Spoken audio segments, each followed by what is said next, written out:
Theories about the new Goat Simulator 3 DLC. Number 1. Beginning. At the beginning of the base game and the Multiverse of Nonsense DLC, there's a spoof of another game's starting scene.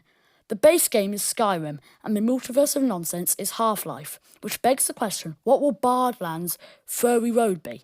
There are two games it seems to be based on in the trailer, one being Mad Max with a reference to the movie Fury Road, but another being Fallout with a post-apocalyptic setting and the crackly old music at the start. So which will be the beginning scene be based off? Personally, I think it'll be Mad Max because of the name and the use of lots of cars in the trailer, and the girl on the left of the DLC's picture is wearing face paint from Mad Max. Number 2. Setting.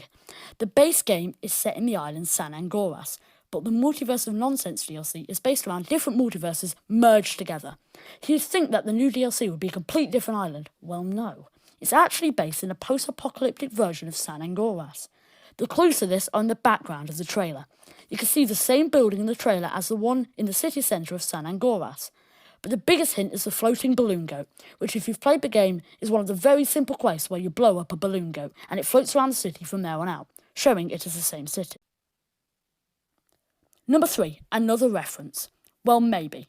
In the trailer you can see a giant worm fly through the air and hit some creatures before digging back into the sand, which personally reminds me of the sandworm from Dune, so maybe we might get some Dune references.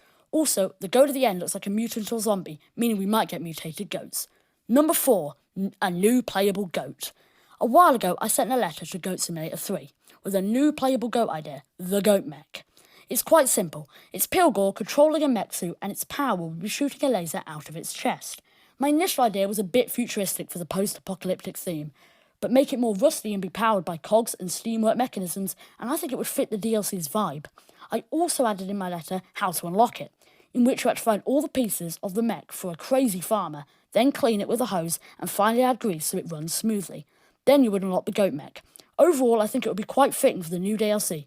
Thanks for watching, subscribe if you want, and tell me your theories in the comments.